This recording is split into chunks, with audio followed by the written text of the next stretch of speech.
안녕하십니까. 2025년 3월 16일 최병무의 팩트 시작하겠습니다. 헌법재판소의 윤석열 대통령 탄핵 여부에 대한 결정이 왜 지연되느냐.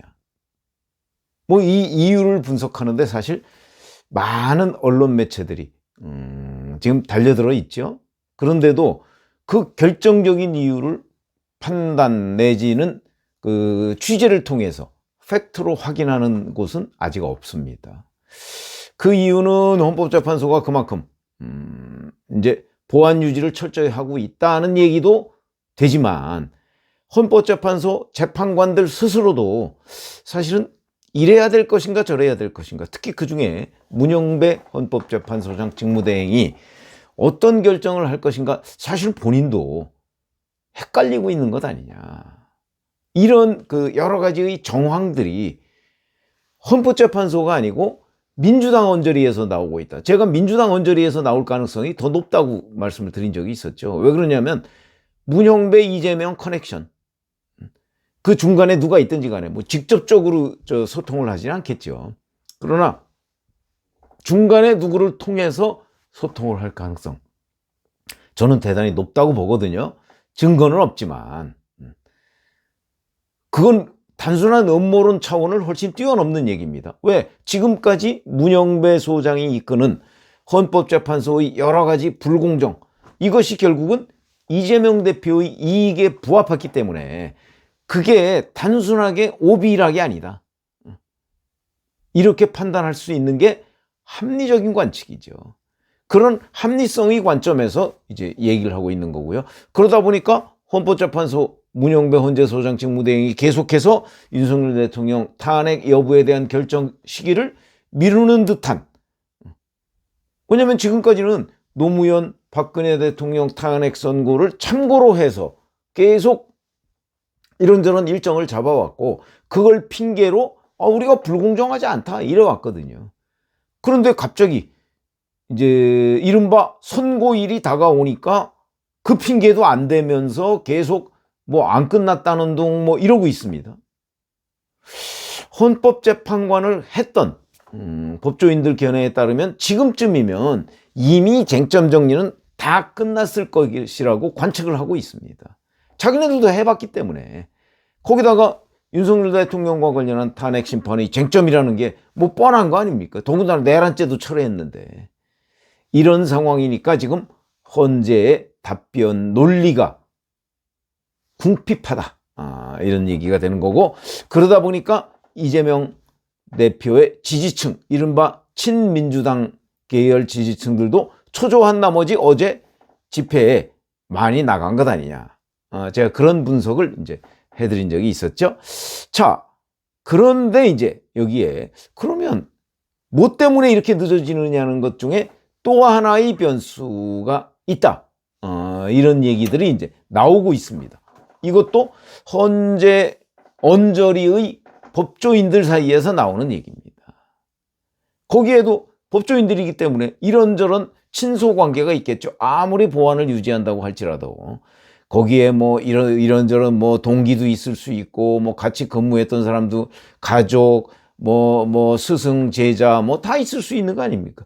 그런 쪽에서 조금씩 흘러나오는 얘기들을 종합해 보니 이런 것도 윤석열 대통령 탄핵 여부에 대한 결정이 지연되는 하나의 역할을 하더라. 그게 바로 한덕수 국무총리 건이다. 이런 거거든요. 자, 무슨 얘기냐면 헌재에 지금 거의 공식적으로 또는 기자들이 접근해서 물어보면 다 그냥 원론적인 얘기만 합니다. 아니, 결정문 나오면 그러면 우리 바로 공표할 겁니다. 그거는 포장지 얘기고, 포장지를 한꺼풀 딱 열어보면 그 안에 진실이 드러난다. 그 진실이 뭘까? 이런 거거든요. 자, 윤석열 대통령의 결론, 평의가 길어진다? 자, 그거 길어진다. 그걸 믿어보자고요. 자, 그러면 한덕수 국무총리에 대한 탄핵 심판은 왜 길어지느냐? 이건 답변을 못 합니다. 그럼 그거 먼저 하면 되는 거 아니냐? 거기에도 답변을 못 합니다. 자, 이런 거죠. 한덕수 국무총리건 탄핵 사유 5가지였습니다. 대통령 권한대행 때 그 한 일에 대해서 2개 내지 2.5, 국무총리 때 한 일도 2개 내지 2.5, 요 정도입니다. 그리고 이거 아주 간단합니다. 그 중에는 예를 들어서 이런 거 있습니다. 국무회의 때 내란 동조, 이거는 사실관계 자체가 이미 드러나 있습니다. 동조한 적이 없고요. 오히려 반대를 했습니다. 다만 막지는 못했다.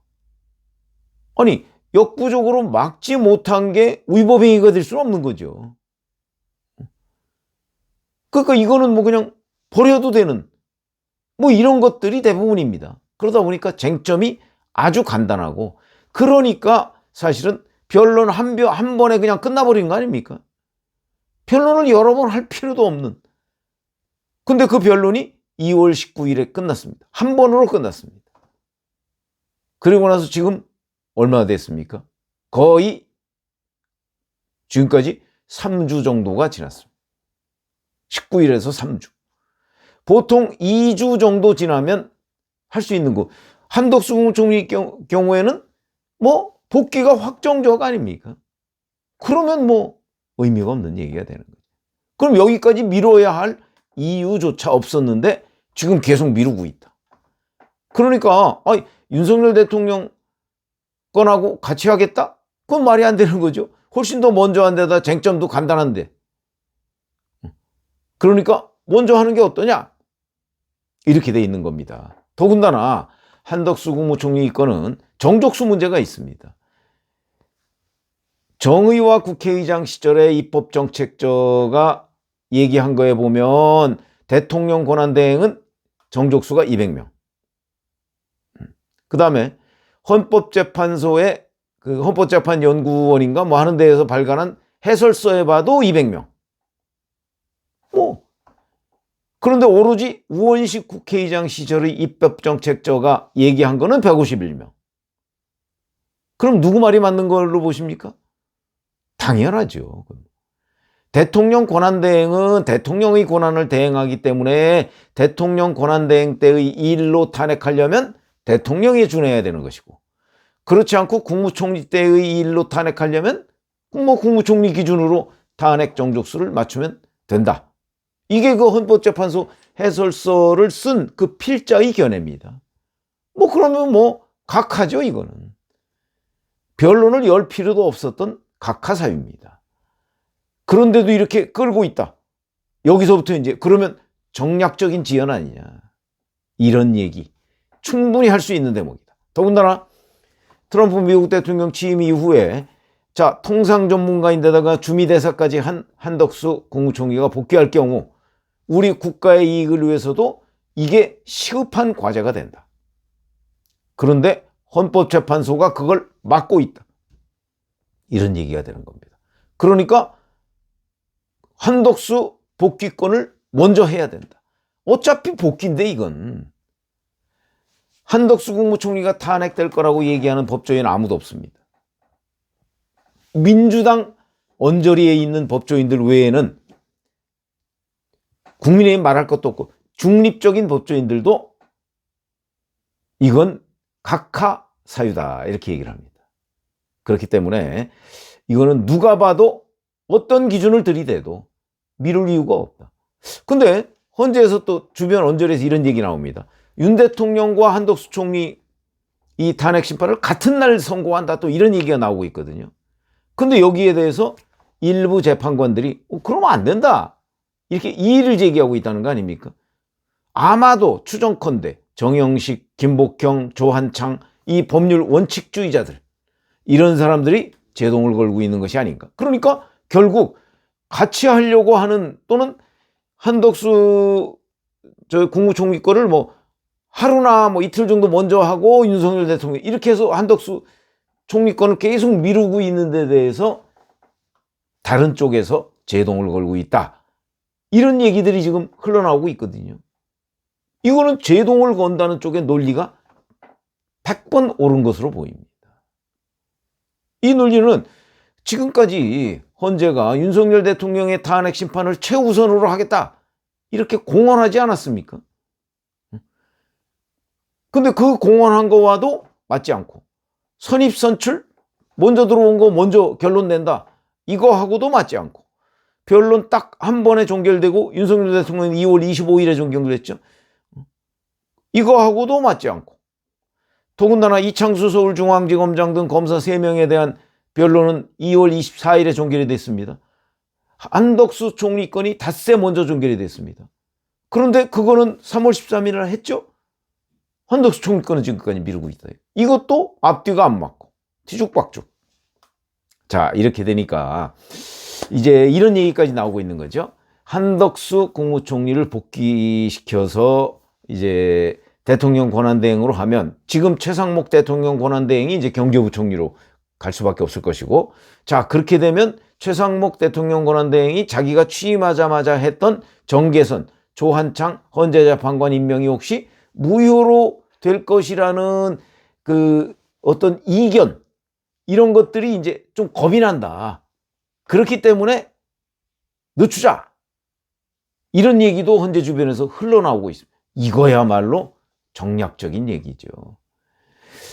한덕수 국무총리가 대통령 권한대행으로 복귀를 한다고 해서 최상목 권한대행이 이미 임명한 정계선, 조한창 이 임명이 취소되거나 철회되거나 그렇지 않습니다.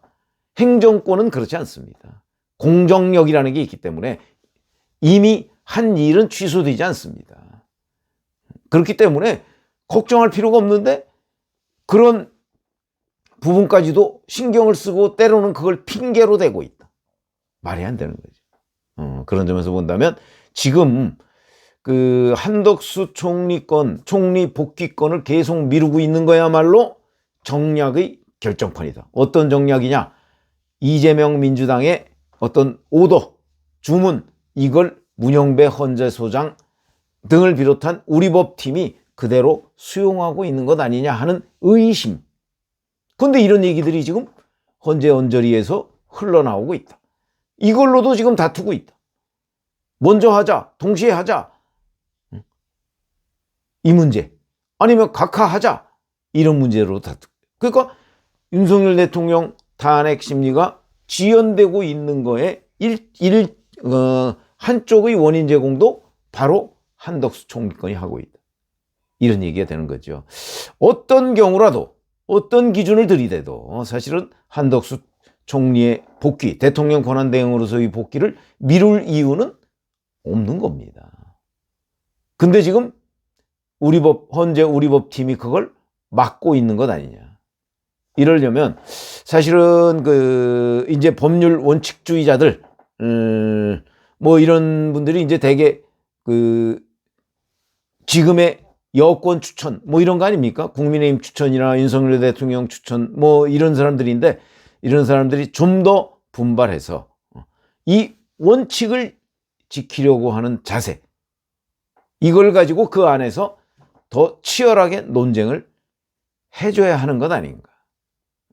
그래서 오늘 한덕수 총리권을 가지고 지금 이것도 윤석열 대통령 탄핵 여부에 대한 심리, 일자 지정에 지금 약간의 영향을 미치고 있는 것 아니냐 하는 관측과 일부 취재, 이걸 바탕으로 해서 말씀을 드렸습니다.